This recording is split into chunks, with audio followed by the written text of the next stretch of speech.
Hello students, देखिए आज से हम नया पार्ट स्टार्ट करेंगे क्लास 11th में। और हमने एक पार्ट कंप्लीट कर लिया है। अब दूसरा पार्ट शुरू कर रहे हैं, परमाणु संरचना। इसमें हम परमाणु से संबंधित सारे भी मॉडल हैं जितने भी और उस पर आधारित प्रश्न हैं उन सब का अध्ययन करेंगे। ठीक है, देखो पहले तो अपन परमाणु की परिभाषा वैसे अपने पिछले पार्ट में पढ़ ली है, फिर भी एक बार और पढ़ लेते हैं। परमाणु जो है एटम, इंग्लिश में इसको एटम कहते हैं। और ये एटम जो है एटम यू शब्द से बना हुआ है, एटम यू। और एटम यू शब्द से बना है जिसका अर्थ होता है अविभाज्य।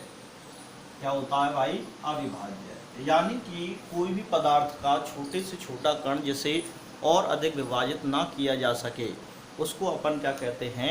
परमाणु। तो इन्हें परमाणु कहते हैं। अब परमाणु का सबसे पहले जो मॉडल दिया था वो किसने दिया था? डाल्टन ने। वो पिछले पाठ में अपन पढ़ चुके हैं, तो कोई ऐसी बात नहीं है। डाल्टन के बाद जो भी कुछ हुआ था इस पाठ में पढ़ेंगे अपन।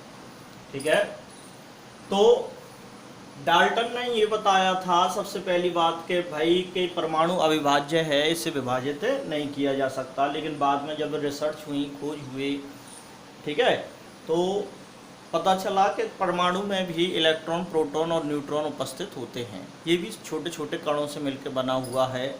और इन कणों को क्या नाम दे दिया गया? अवपरमाण्विक कण। ठीक है, क्या नाम दे दिया गया? अवपरमाण्विक कण। और अपरमाण्विक कण यानी कि तुम्हारा इलेक्ट्रॉन, यानी कि प्रोटॉन और न्यूट्रॉन। ठीक है, इलेक्ट्रॉन, प्रोटॉन, न्यूट्रॉन। तो परमाणु जो है वो छोटे छोटे पार्टिकल्स से बना है, इलेक्ट्रॉन, प्रोटॉन, न्यूट्रॉन। और इन्हीं को ही अपन क्या कह देते हैं? अपरमाण्विक कण। ठीक है, इसके बाद अपन देखते हैं इनकी खोज के बारे में। तो इसके लिए एक हमने ट्रिक बना रखी है, ईंट पग नाच। या ईंट पग नाच। ई का मतलब क्या है? इलेक्ट्रॉन। ठीक है, और टा का मतलब क्या है? थॉमसन। यानी कि इलेक्ट्रॉन की खोज किसने की थी? थॉमसन ने।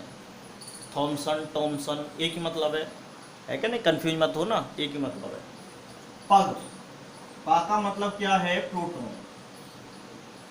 और गा यानी कि गोल्डस्टीन।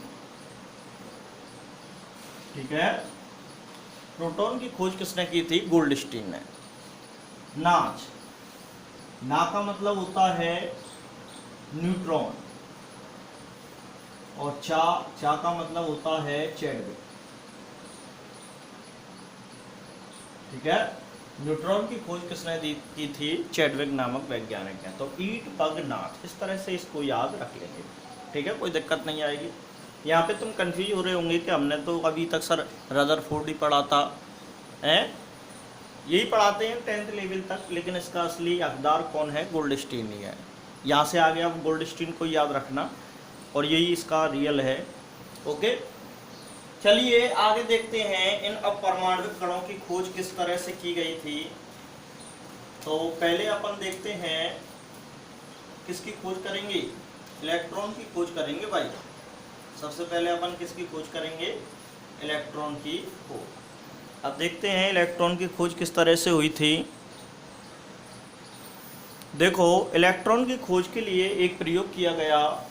वास्तव में देखा जाए तो इलेक्ट्रॉन की खोज मतलब किसी ना किसी की खोज दूसरी खोज से संबंधित रखती है।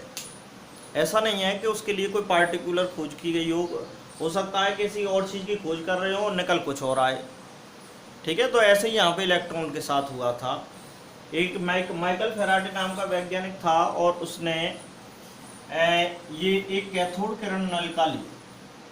कांच की नलिका थी इस तरह से। ठीक है, ये कांच की नलिका थी और इसमें क्या लगे हुए थे? इलेक्ट्रोड लगे हुए थे। और इसे इनका संबंध कर दिया था हमने बैटरी से। ठीक है, और बैटरी से कर दिया था, एक टर्मिनल बड़ा ले लिया था और एक टर्मिनल छोटा ले लिया था। जो बड़ा टर्मिनल होता है उसे प्लस कहते हैं, और छोटे टर्मिनल को अपन क्या कहते हैं? माइनस। प्लस से जुड़ा हुआ टर्मिनल क्या कहलाता है? एनोड। यानी कि इसको अपन क्या कहते हैं? एनोड।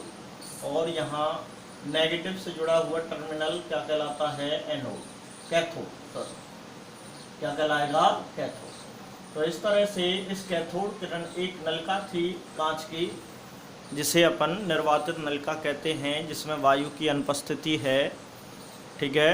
निर्वात पंप की सहायता से हमने वायु को निकाल दिया है, इसमें से वायु खत्म कर दी है। और यहाँ पे हमने गैल्वेनोमीटर भी लगा लिया था, और जब इसमें उच्च वोल्टता आरोपित की गई तो गैल्वेनोमीटर में विक्षेप आने लग गया। क्या आ गया, विक्षेप। गैल्वेनोमीटर एक युक्ति है जो विद्युत धारा की प्रेजेंटेशन को बताती है। मतलब किसी परपथ में कोई भी सर्किट है और उस परपथ में यदि विद्युत धारा प्रवाहित हो रही है तो गैल्वेनोमीटर विक्षेपित होगा, इसकी सुई हिलने लग जाएगी, या तो दाईं तरफ या फिर बाईं तरफ, किसी न किसी तरफ हिलेगी जरूर। तो गैल्वेनोमीटर केवल ये दर्शाता है कि इसमें विद्युत धारा उपस्थित है या नहीं। तो यहाँ पे देखो ये दोनों सर्किट, ये सर्किट कंप्लीट नहीं था। देखो यहाँ से यहाँ तक आ रहा था, ये तार दोनों भिड़ेंगे आपस में तभी तो परिपथ पूरा होगा, तभी तो विद्युत धारा का प्रवाह होगा। लेकिन ये दूर थे, फिर भी इसमें क्या प्रवाहित हो गई, विद्युत धारा। तो बस यहीं पे फैराडे का दिमाग खटक गया कि यार ये विद्युत धारा कैसे प्रवाहित हो गई।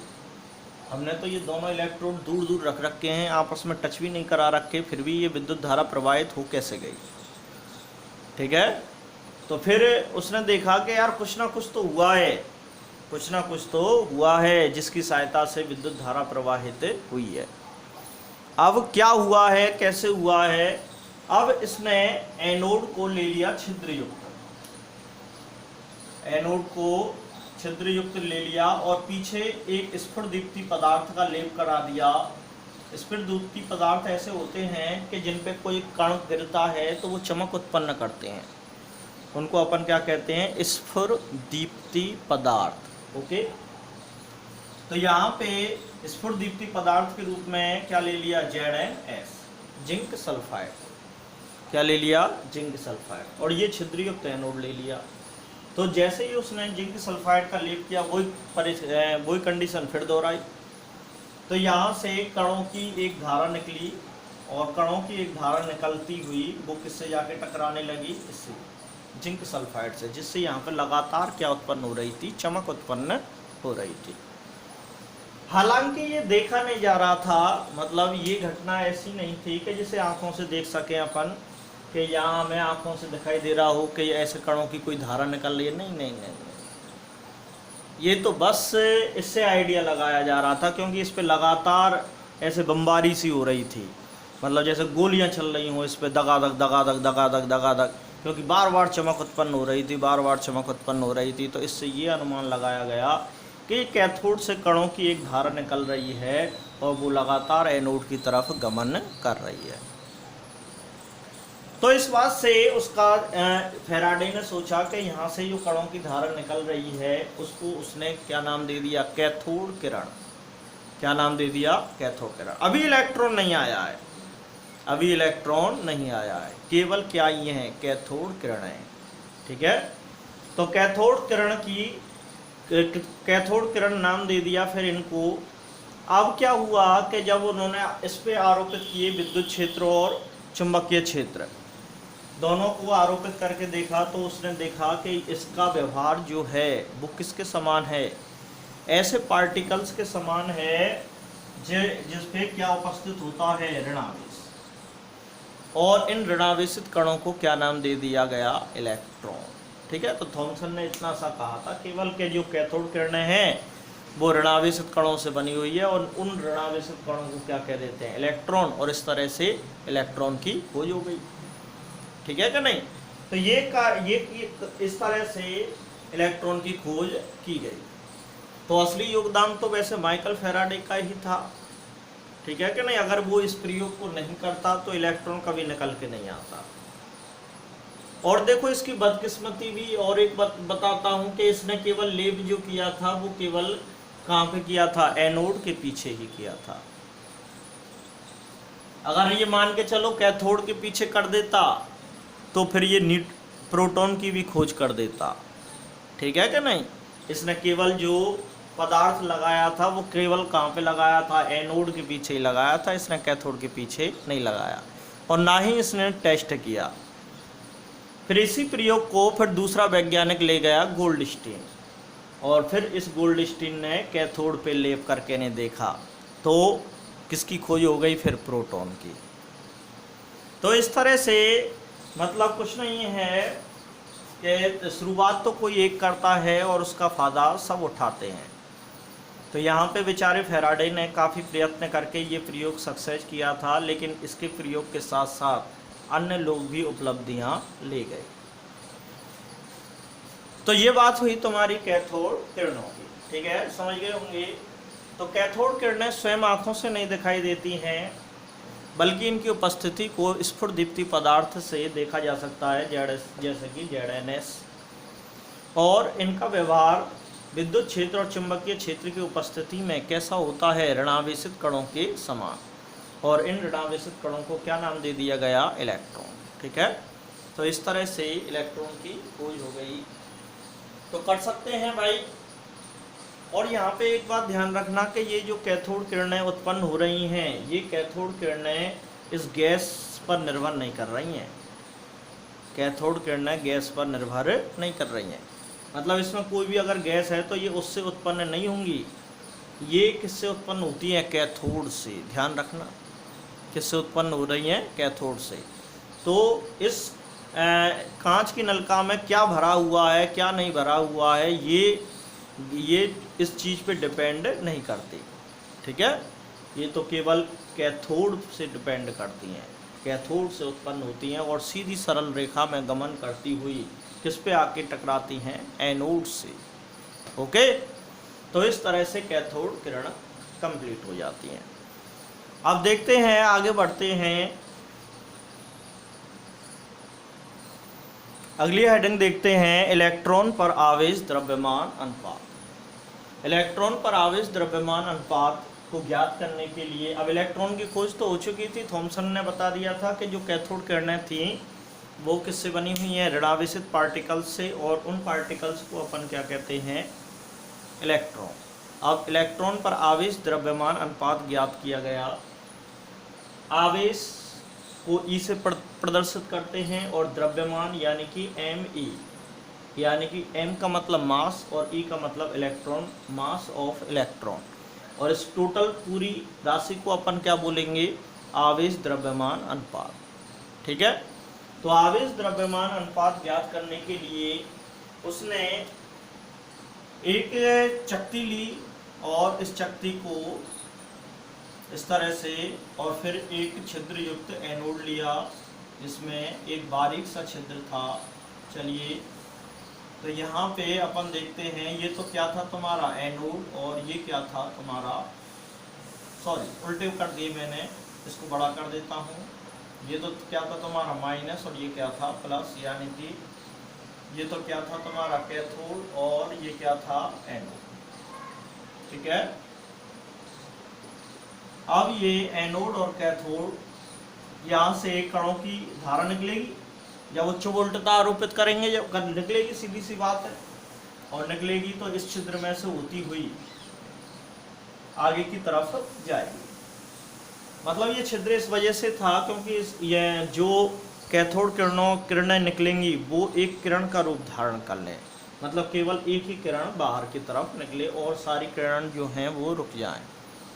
यहाँ से कैथोड रेज निकलेंगी और इन पे हमने विद्युत क्षेत्र और चुंबकीय क्षेत्र आरोपित करके देखते हैं।